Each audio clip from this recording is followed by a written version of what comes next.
Yes, it's my great pleasure to be here among you. And I'm getting to know Israel a little because I have been to Beth Burl College, as you say, as well. But I thank your President for the invitation and for endorsing it, and I thank Judith in particular for having the idea that I would come to visit you, and I have an awful lot to learn also from you. I'm just going to go back there and open the presentation. Also, I have I also have a pointer which I will get. I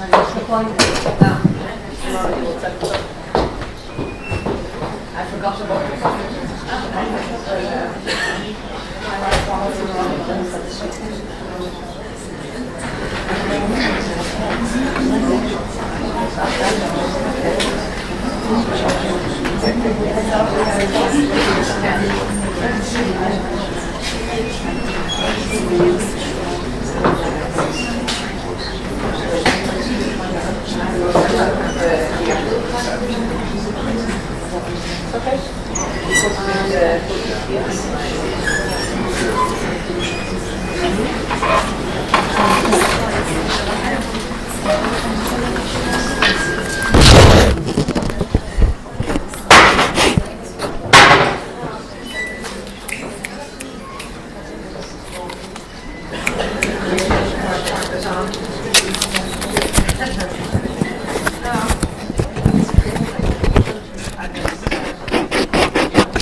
Now, I thought to start with that I would give, a lecture about action research and how we can be involved.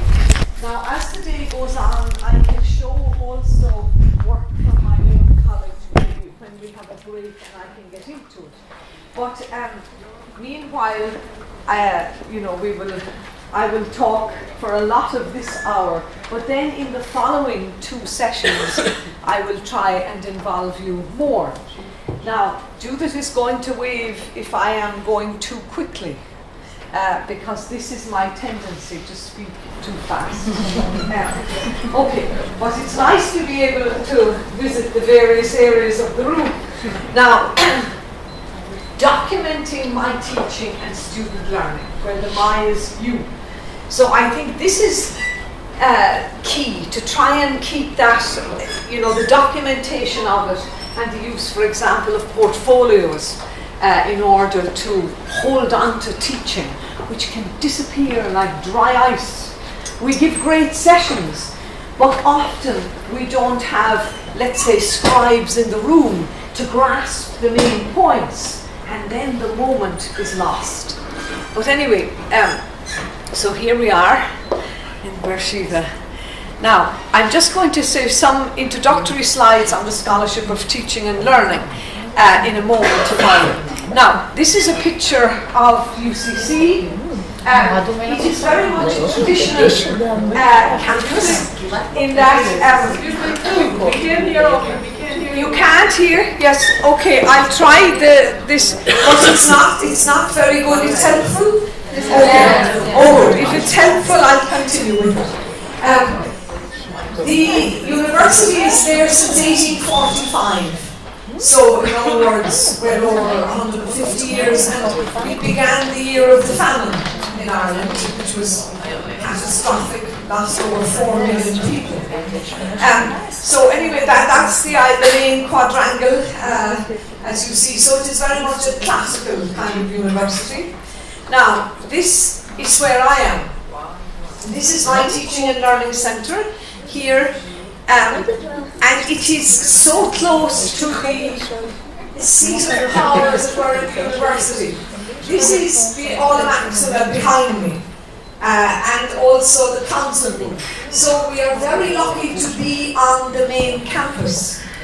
And I think as well, Judith, you were saying you were in the heart of it. It's very important that a teaching and learning centre should be in the main campus. Okay. Now, just to show you, I am in the Office of the Vice President, OVPTL, Office of the Vice President for Teaching and Learning. And there's, so much going on, staff, the CPD, the continuing professional development of the staff, but also research-led teaching and learning, also CPD for professionals who come in from the outside, also a talented students program, different access programs, and flexible learning approaches. So all of this goes on in the Office of the Vice President, of which I am a part. Now, this you can see, CIRTL is the, just the letters for my centre, Centre for the Integration of Research, Teaching and Learning, as Judith said. So these are the, just so that you know, these are some of the key aspects of that work. For example, providing professional development for staff. So that's what I'm particularly interested in, and I note from the translation, you see all the time too, you are developing new programs and also conscious of your own professional development. So I think that is a great way forward for staff, because where we are is fine. It's not about getting something right, it's about always developing and moving on. Supporting innovative approaches to teaching, learning and assessment. So this is what I'm trying to do on a daily basis. Fostering and conducting research into teaching and learning in higher education. Identifying and developing structures to support teaching and learning. So again, like you, I'm constantly looking at new ways of working, at introducing new seminars and programs, so that the staff feel that it's contemporary, and equally that the students are better catered for. And then collaboration with international universities. And so here we are again, like with yourselves. I think this is great, on both sides, in order for me to learn more of, let's say, your culture and your way of working.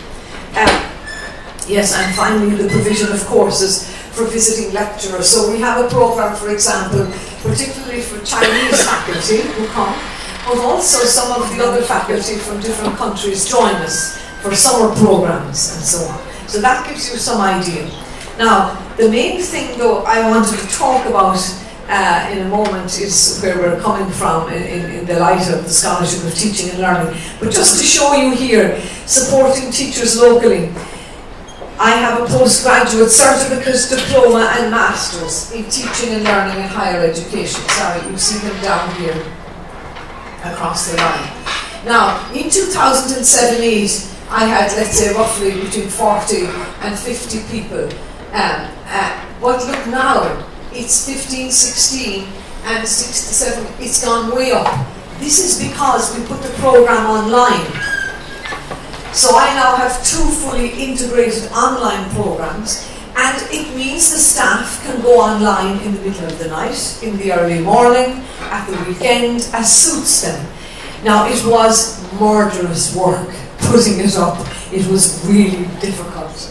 But I persevered with it for 2 years, as well as doing all the other work, but every night, every weekend I worked hard because I felt as well it would be a legacy. As Judith says, I am as old as the college, at least 60 years, 63 in fact. So in 2 years I would have to retire, and after all the hard work, it would be a great shame if there was nothing left. So I put it all online.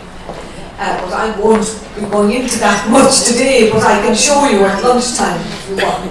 But it just shows you the interest. So now at my university, over 70% of the staff have a qualification in teaching and learning in higher education, which is huge, the biggest in the country. Okay, now I just want to give you this image here. I don't know whether here is a moment where you can participate. Can you tell me what you notice here?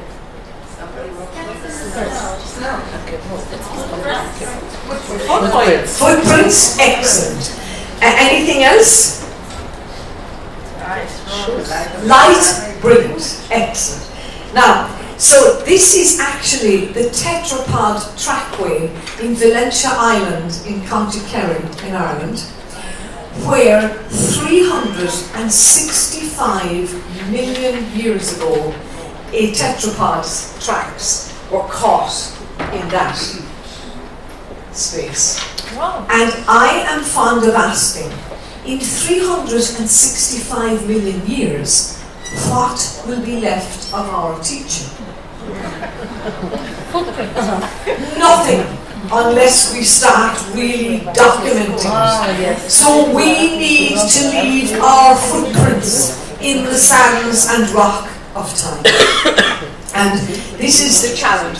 So in this work on the scholarship of teaching, for an activity to be designated as scholarship, we need to do the following. It should be public, as we are doing now, and sharing with each other.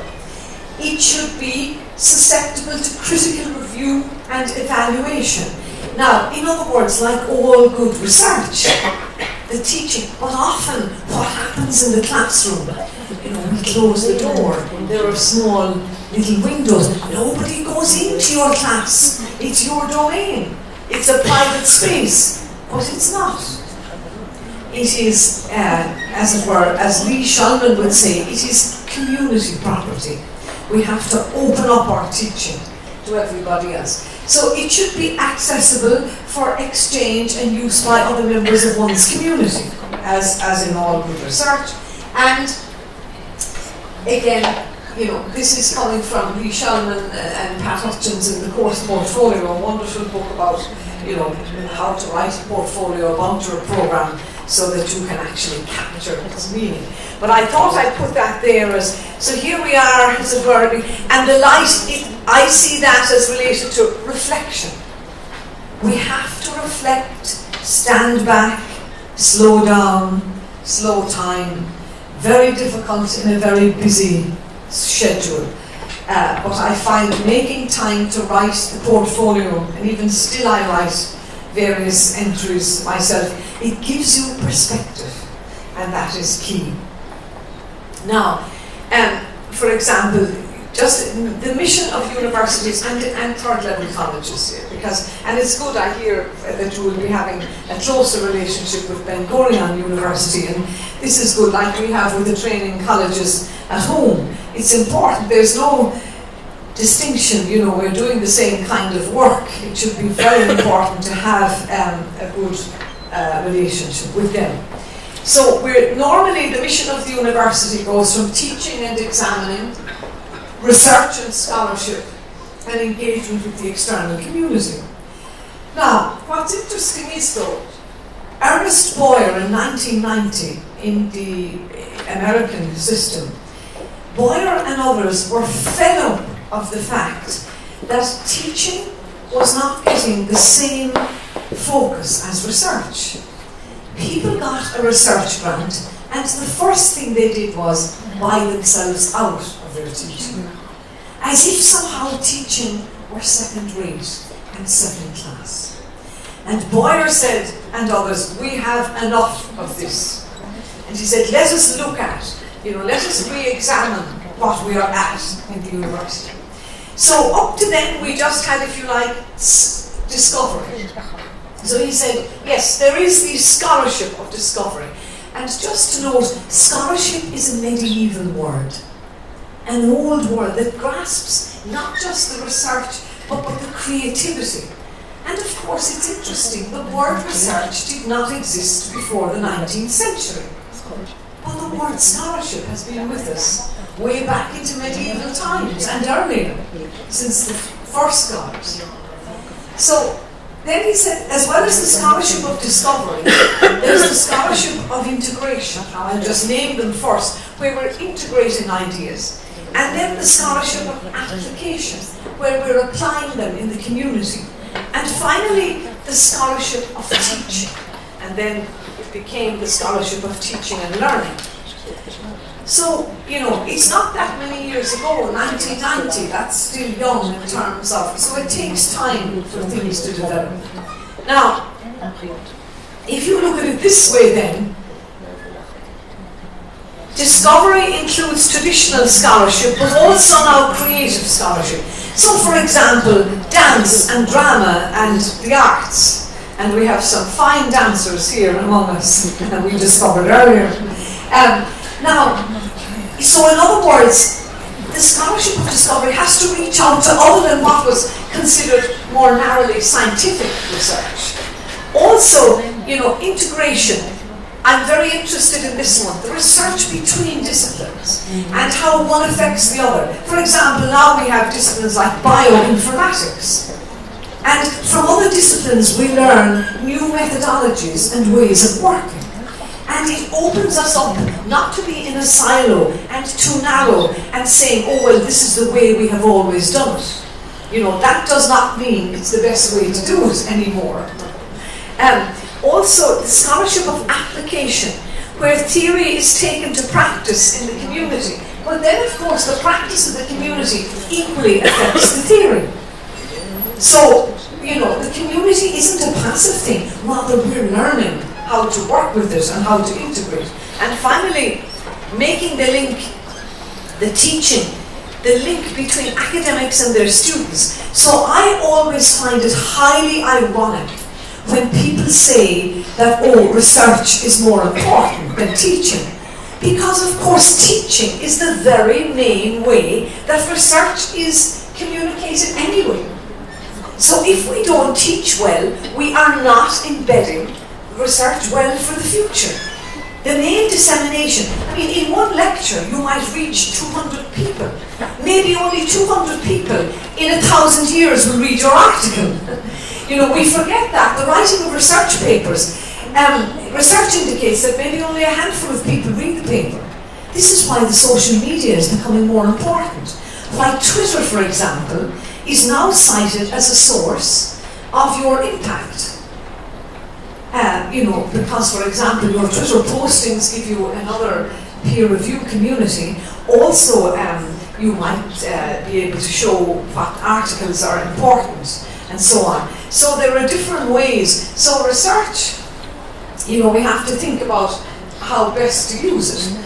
Now, anyway, so for example, now this one is difficult to see. I will leave all of these with you, Judith, for people to have on their own computers if they want, you see. So, but when you look at this, how complex it is, teaching, let's say, it's a bit in the middle, staff development, we're constantly in here, applied research, because of course, we are forever, it's lifelong learning. We are forever changing. So there is and teaching is constantly changing. Flexible learning was not around, let's say, 20 years ago. And here again, let's say, when you think of the research where, we have discovery, but we have the evolution of knowledge, open science, for example. Research informs teaching. So these here, if you like, the common denominators, change everything. So here in the community, for example, service and community, this is where applied research works. But of course, the applied equally then changes theory back at the university, because the community makes us see that there has to be change. Now, this is just by way of introduction.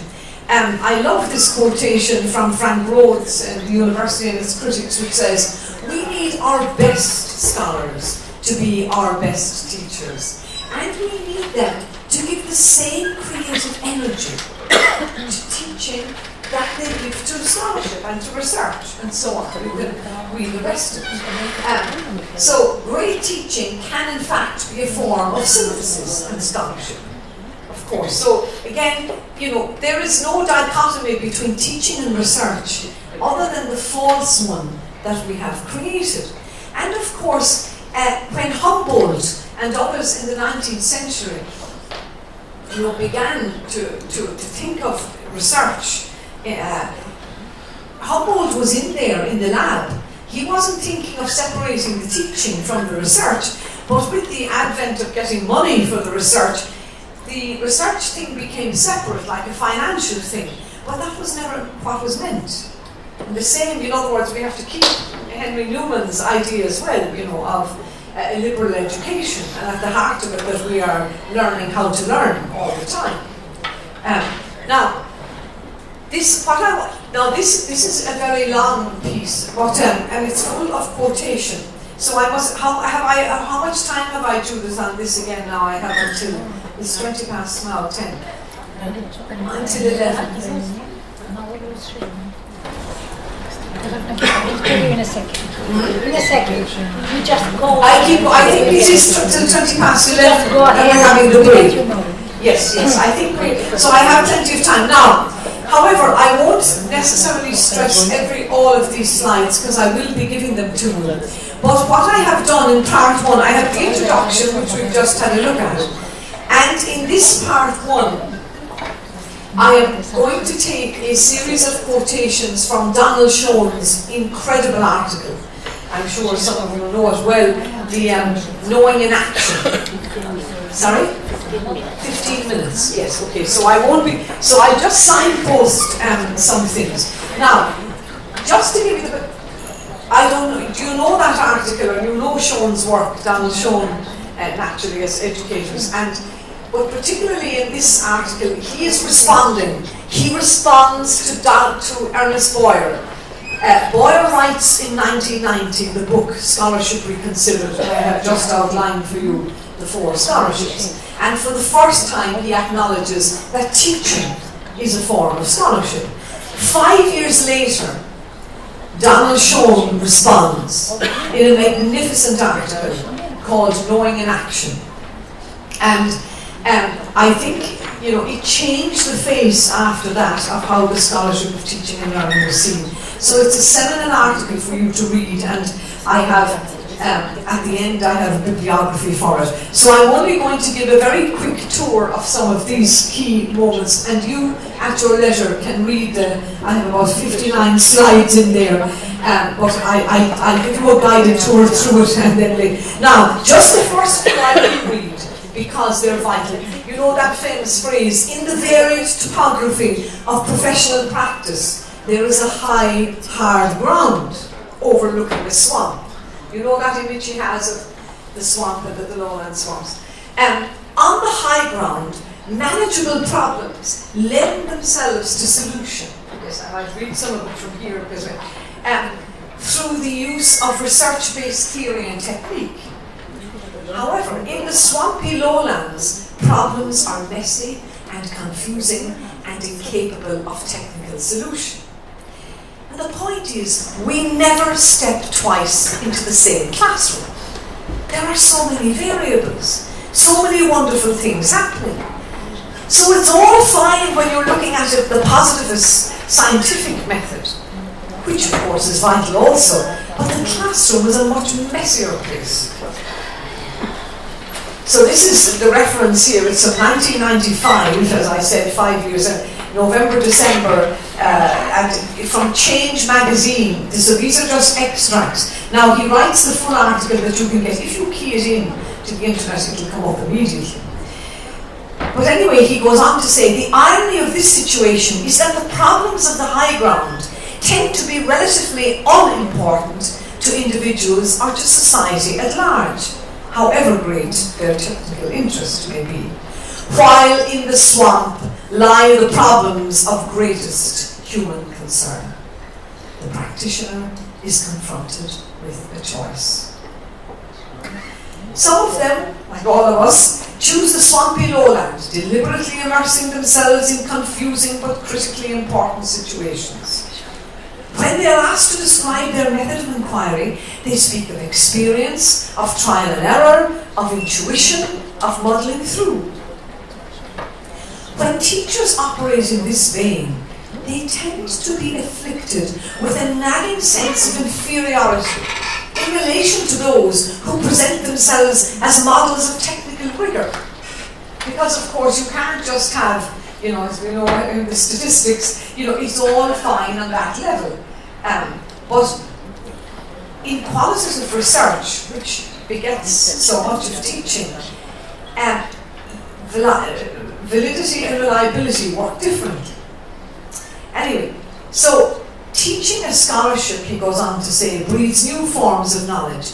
If teaching is to be seen as a form of scholarship, then the practice of teaching must be seen as giving rise to new forms of knowledge, which it does. But often, the general public think of teaching as some kind of act from the voice box and a dexterous act from the wrist down. But teaching is highly intellectual activity. It holds the same hypothesis as does research. Because I say, right, what happens if I do this in my class? That's a hypothesis. Supposing I try this technique, maybe I'll change the program, maybe I'll change the assessment. So this is all hypothesizing, but we don't see it as that. And again it says here, if community outreach, for example, is to be, and you're doing an awful lot of that here in your interaction with the Bedouin community as well as with your own community, if it's to be seen as a form of scholarship, then the practice of reaching out and providing service to a community, that must be seen as raising important issues whose investigation leads to generalizations of prospective relevance and actionability. So in other words, when you're out in the community and certain general trends, let's say, become obvious. So ways forward, so we can, despite the lowland swamps, find messages that we can carry through. So one or two more, because this I think is vital, this early part, and then the rest I can just leave for you to read later. This, the scholarship of application, he says, means the generation of knowledge for and from action. Indeed, Boyer's proposition, new intellectual understanding can arise out of the very act of application, which it does, you see that in your own work, is a fairly exact formulation of Lewinian action research. Now, Kurt Lewin was the first great action researcher, as you know. Now, I can't go into all of that, though I have lots of slides for it, because what I decided to do was to put in all the slides I use on my master's program. So you can fill, just so that you will have a full set when you go to read it yourself. Now, he says, the problem of changing the universities so as to incorporate the new scholarship must include then how to introduce action research as a legitimate and appropriately rigorous way of knowing and generating knowledge. Because often action research is seen as the poor man's research. I'm in my own classroom conducting the research, and kind of that's it. But the way I set it up and take action, and if I improve student learning, then I've changed the world. It doesn't have to be an epidemiology or let's say a huge population. If you save one life as a doctor, this is good. So sometimes the case study of one is enough. We don't necessarily always have massive populations, like we would have, as I say, in disease or whatever. So we need a new institution of epistemology, and I suppose I'm delighted your president is here for this part.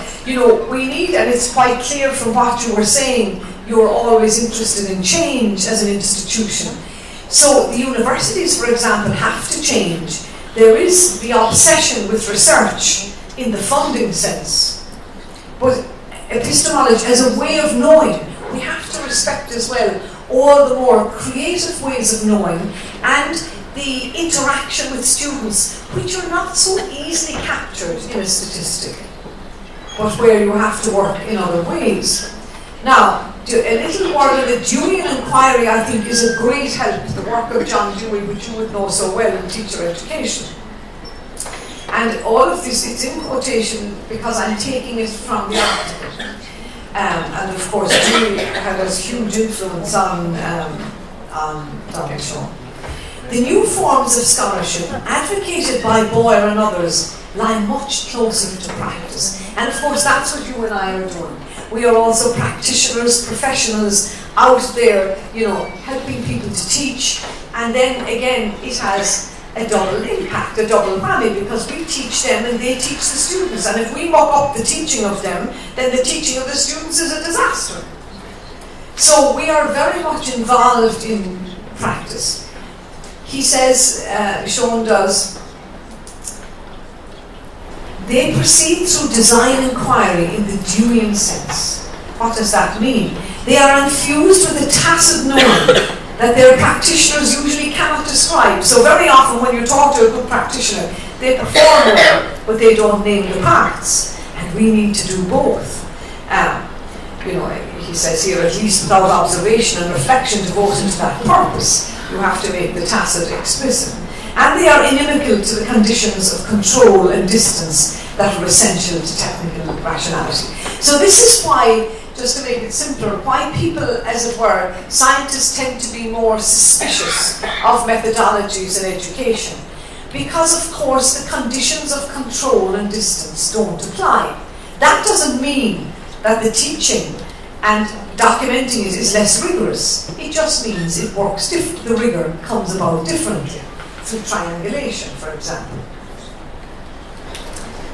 So what is meant here by doing an inquiry? Thought intertwined with action, reflection in and on action, which proceeds from doubt to the generation of a new doubt. And of course the doubt is lying in the situation. Inquiry begins with situations that are problematic. Every classroom, every breath you take in there. It's a world that's confusing, uncertain, conflicted. Forever we are in that space, in your classrooms here, in mine. Things are uncertain. And you can't fix or solve that or make it easily happen. So something stops you in your tracks and you say, hang on a second now, that shouldn't be happening. So that's what, so you start examining them, then you get your hat on and say, okay, or you might say, why is this working so well? So it doesn't have to be a negative problem, it could be a positive one.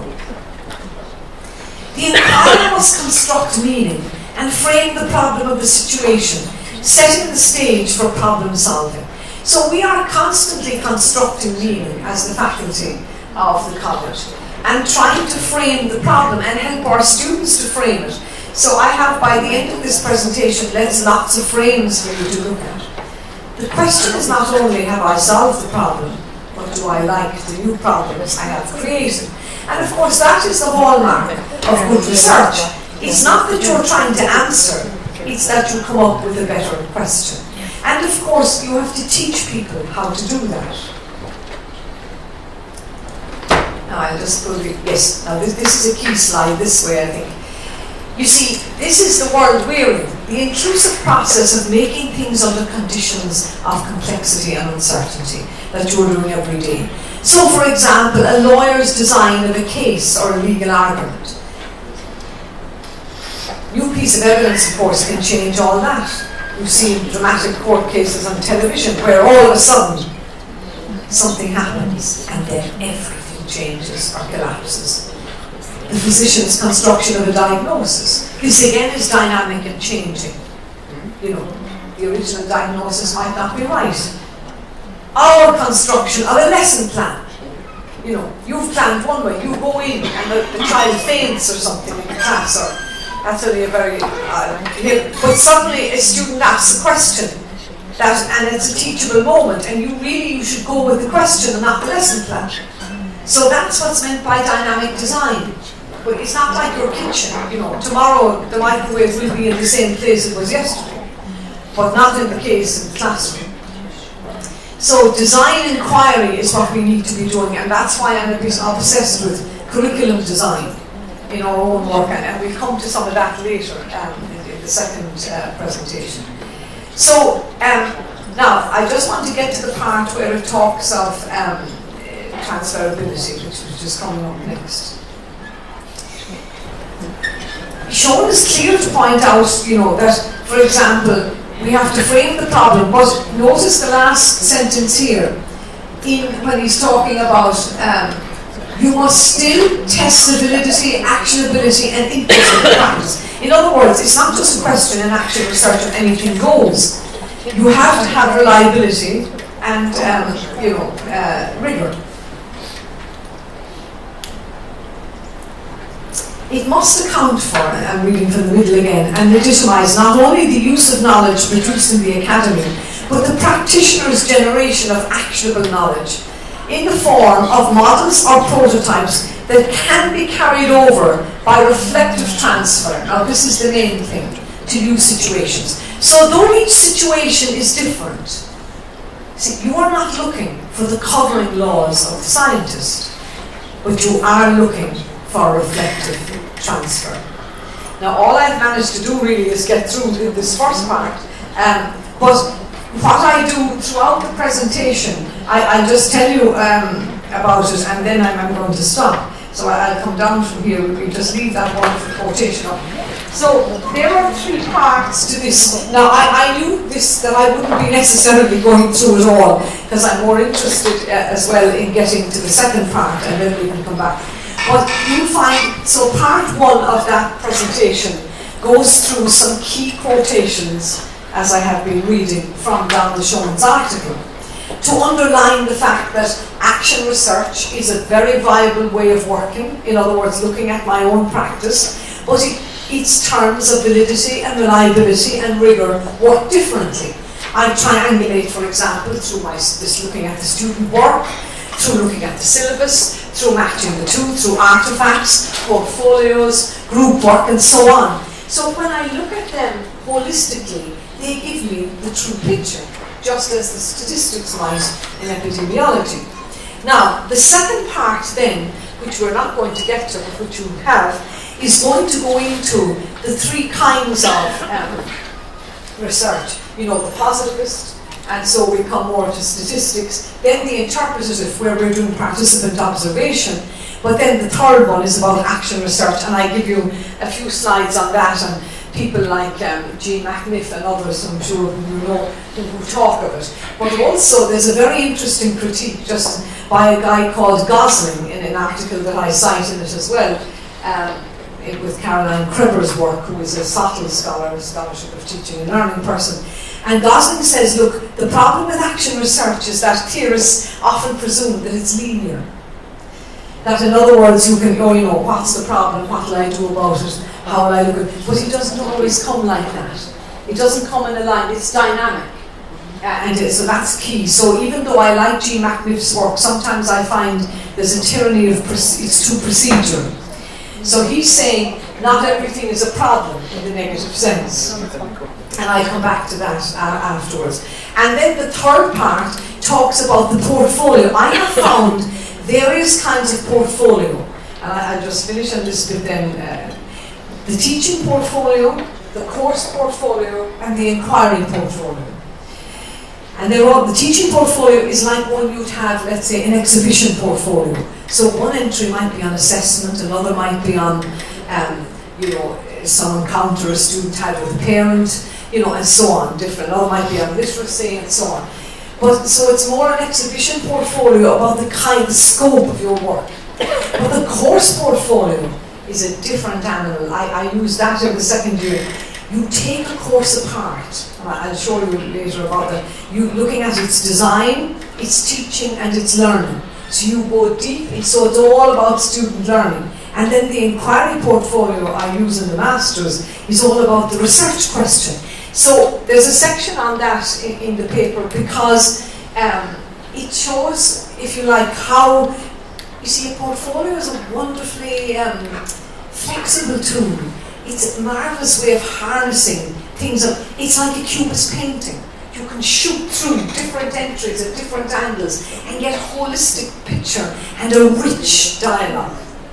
So that is, and then at the end I just come, but I'll be giving you those later, again, to a set of questions I have that might guide one of our workshops later on. I'm thinking that one of the things to do is that some of them will work on one set of slides and the others on another. So I'll come back to that. Brilliant. So we let it for there at the moment, and I would have needed about 3 hours to do a job on that. But it's wonderful to be with you, and I wish you the very best as well now in the coming year, because this is wonderful. It's the start of an academic year. There's a great sense of hope and of expectation. And thank you for your warm welcome. Thank you.